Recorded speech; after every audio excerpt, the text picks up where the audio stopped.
দক্ষিণ দিনাজপুর জেলার মাটি সুপ্রাচীন ঐতিহ্যে গৌরবান্বিত। মহাভারত থেকে শুরু করে বর্তমান কাল পর্যন্ত জেলায় ঐতিহ্য ও কৃষ্টি সংস্কৃতির পরম্পরায় আজও সেই ধারা প্রবাহমান। জেলার লোক সংস্কৃতির মধ্যে অনন্য চামুণ্ডা রীতি বা মুখা সংস্কৃতি। জেলার এক প্রান্তে চামুণ্ডা পুজোর রমরমা, অন্য প্রান্তে গম্ভীরা লোক সংস্কৃতি দিগন্ত বিস্তৃত। গম্ভীরা নিয়ে চর্চা থাকলেও চামুণ্ডা পুজোর হিল্লোল অন্তরালেই থেকে গিয়েছে।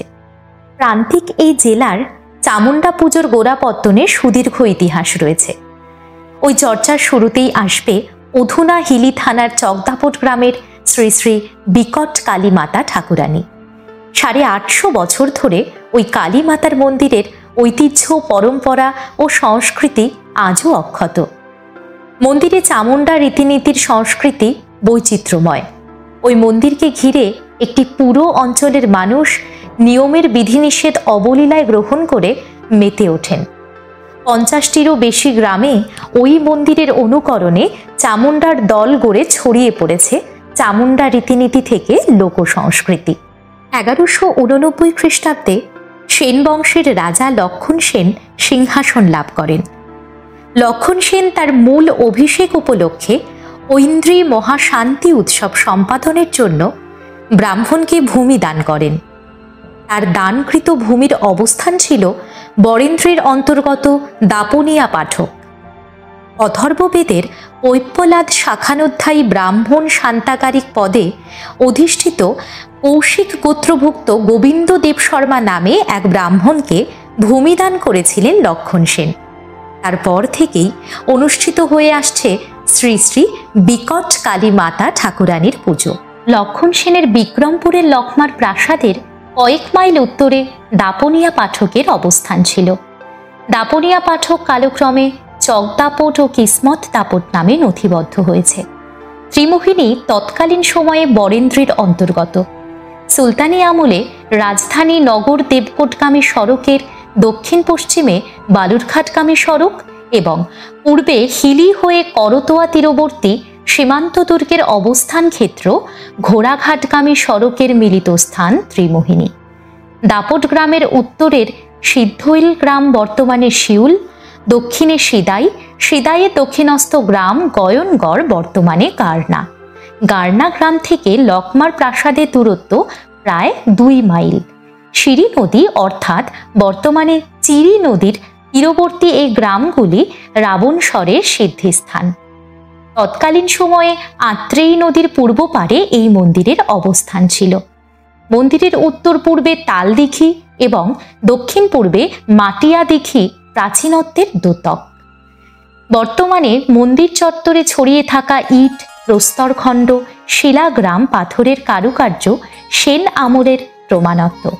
1206 খ্রিস্টাব্দে পশ্চিম থেকে পূর্বে তুর্কি আগ্রাসন শুরু হয়। তৎকালীন সময়ে লক্ষণ সেন বিক্রমপুরের প্রাসাদে আস্তানা গাড়েন।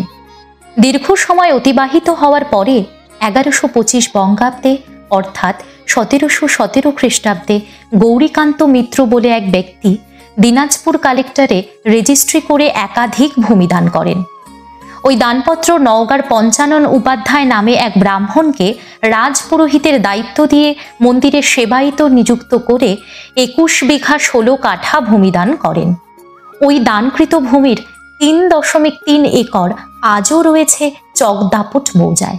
850 বছর ধরে মন্দিরের সঙ্গে ওতপ্রোতভাবে জড়িয়ে রয়েছে চামুণ্ডা অর্থাৎ দারু দ্বারা নির্মিত মুখোশ। মহাকালীর উগ্র ভৈরবী রূপ এখানে প্রকাশ পেয়েছে।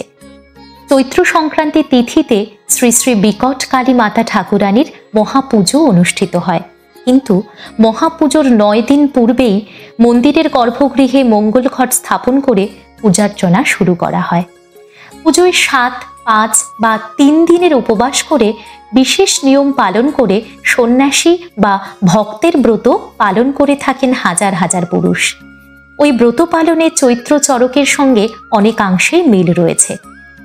পুজোর রীতিতেও চরকের সঙ্গে মিল রয়েছে। দেবাদিদেব মহাদেবকে স্মরণ করে শ্রী শ্রী বিকট কালী মাতা ঠাকুরানীর পুজো অনুষ্ঠিত হয়। শ্রী শ্রী বিকট কালীমাতা ঠাকুরানীর মহাপুজোয় ব্রতধারী সন্ন্যাসীদের দ্বারা চামুণ্ডার ব্যাপকতা তাৎপর্যপূর্ণ। হিলি থানার অর্ধেকেরও বেশি গ্রামে শ্রী শ্রী বিকট কালীমাতা ঠাকুরানীর অনুকরণে চামুণ্ডা নির্মাণ করে দল গড়ে উঠেছে। হিলি ও বালুরঘাট থানা মিলিয়ে 60টিরও বেশি দল পাড়ায় পাড়ায় গড়ে উঠেছে। ব্রতের 2.5 দিন ধরে 7,000 সন্ন্যাসী চামুণ্ডার দল নিয়ে পাড়ায় পাড়ায় ভিক্ষা করেন। শ্রী শ্রী বিকট কালীমাতা ঠাকুরানীকে অনুকরণ করে 300রও বেশি চামুণ্ডা নির্মিত হয়েছে বিভিন্ন এলাকায়। শ্রী শ্রী বিকট কালীমাতা ঠাকুরানীর চামুণ্ডা নৃত্যের নিজস্ব তালে বাদ্য রয়েছে। পুজোয় চামুণ্ডার দলের ব্যাপকতার সাথে ঢাকেরও চাহিদা ব্যাপক। মন্দিরের সঙ্গে যুক্ত নির্দিষ্ট গ্রামের ঢাকিরাই এই চামুণ্ডা নৃত্যের বাদ্যের তাল জানেন। শ্রী শ্রী বিকট কালীমাতা ঠাকুরানীর পুজোও নির্দিষ্ট ঢাকের তালেই অনুষ্ঠিত হয়। শ্রী শ্রী বিকট কালীমাতা ঠাকুরানীর পুজোয় মশান, খাপড়া পুজো, চামুণ্ডা নৃত্য লোকক্রিয়ার ঐতিহ্য। মশান নৃত্যে শ্রী শ্রী বিকট কালীমাতা ঠাকুরানীর চামুণ্ডার গলায় মশান কালীর মালা পরিয়ে দিয়ে আত্মসমর্পণ করে মশান কালীর সন্ন্যাসীরা। ওই রীতির মাধ্যমে অশুভ শক্তির বিনাশ ঘটিয়ে শুভ শক্তির আহ্বান হয় এবং অত্র এলাকায় মঙ্গলকর অর্থাৎ সুখ, শান্তি এবং সমৃদ্ধিতে ভরে ওঠে। তাই অনুমান করা যায় লক্ষণ সেন ওই অনুষ্ঠানেরই নামকরণ করেছিলেন ঐন্দ্রী মহাশান্তি উৎসব। জেলায় কুসুমন্ডি থানা এলাকায় মুখাকে কেন্দ্র করে মুখা তৈরির শিল্প এবং গম্ভীরা লোকসংস্কৃতি ছড়িয়ে পড়েছে। গম্ভীরা বা মুখা শিল্পের লোকসংস্কৃতি নিম্নবর্গীয় জনগোষ্ঠী, রাজবংশী পলিয়া কোচপলদের মধ্যে সীমাবদ্ধ থেকে গিয়েছে। কিন্তু শ্রী শ্রী বিকট কালীমাতা ঠাকুরানীর চামুণ্ডার লোকক্রিয়া ও লোকসংস্কৃতি সনাতন ধর্মের সর্বস্তরের জনজাতি ও জনগোষ্ঠীকে একাত্ম করেছে। শ্রী শ্রী বিকট কালীমাতা ঠাকুরানীর খাপড়া পুজোর পরে পোশাকের ভিন্নতা লক্ষণীয়।